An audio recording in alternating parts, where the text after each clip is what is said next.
প্রায় 2 দশক পর সিলেট আসছেন বিএনপির চেয়ারম্যান তারেক রহমান, যাকে তিনি নিজেই বহুবার বলেছেন তার দ্বিতীয়বারে। এই সফরকে ঘিরে সিলেট জেলা এবং মহানগর বিএনপিতে চলছে ব্যাপক প্রস্তুতি। বিজয় সিংহের ক্যামেরায় লতিফুর রহমান উজ্জ্বলের প্রতিবেদনে দেখুন বিস্তারিত। দীর্ঘ প্রায় ২০ বছর পর আবারও সিলেট সফরে যাচ্ছেন বিএনপির চেয়ারম্যান তারেক রহমান। সর্বশেষ ২০০৫ সালে বিএনপির জ্যেষ্ঠ যুগ্ম মহাসচিব হিসেবে সিলেট সফর করেছিলেন তিনি। সে সময় সিলেট জেলা স্টেডিয়ামে অনুষ্ঠিত ইউনিয়ন পর্যায়ের প্রতিনিধি সম্মেলনে অংশ নেন তারেক রহমান।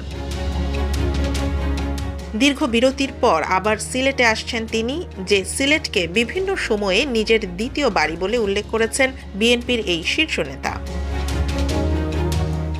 আগামী ২২ জানুয়ারি হযরত শাহজালাল রহমতুল্লাহ আলাইহে ও হযরত শাহ পরান রহমতুল্লাহ আলাইহের মাজার জিয়ারতের মধ্য দিয়ে আসন্ন জাতীয় সংসদ নির্বাচনে বিএনপির আনুষ্ঠানিক প্রচারণা শুরু করবেন তারেক রহমান।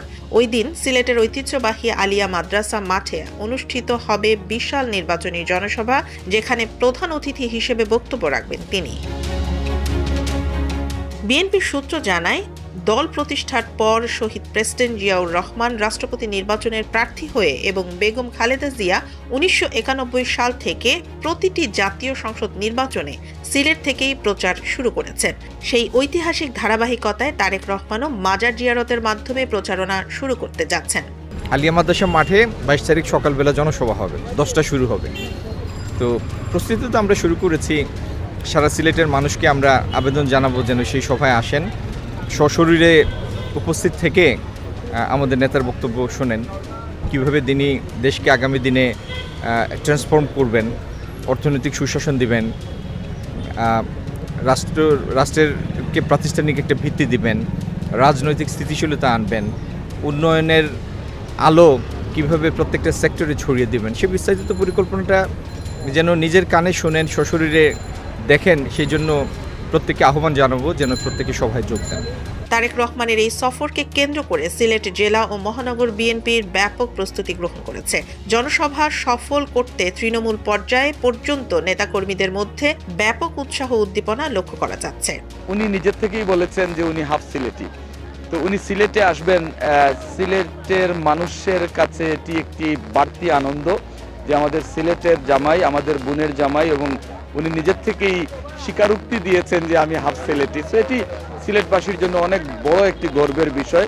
আমরা শুধু মহানগর বিএনপি না, আমাদের যে ৪২টি ওয়ার্ড আছে, আমাদের থানা কমিটি আছে, আমাদের তো প্রস্তুতি আছে। ইভেন সাধারণ মানুষ, খেটে খাওয়া মানুষ, বিভিন্ন শ্রেণী পেশার মানুষ সেই জনসমাবেশ এবং জনাব তারেক রহমানকে দেখার জন্য উনি যে কথাগুলো বলেছেন যে I have a plan, we have a plan, সেই প্ল্যানগুলো কি সেটি জানার আগ্রহ থেকে আমাদের সিলেটের আলিয়া মাদ্রাসা ময়দান লুকে লুকারণ্য হবে, সেটি আমরা প্রত্যাশা করি। দলীয় নেতারা বলছেন, দীর্ঘদিন পর তারেক রহমানের আগমন সিলেটের রাজনীতিতে নতুন গতি আনবে এবং নির্বাচনী মাঠে বিএনপিকে আরও সংগঠিত করবে। আগামী ২২ তারিখে যে জনসভা হবে, সেখানে সিলেটবাসীর জন্য নতুন চমক কিছু থাকবে, আপনি এটা জেনে রাখেন। বেগম খালেদা জিয়া এখানে এই সিলেট বিভাগ ঘোষণা করেছিলেন।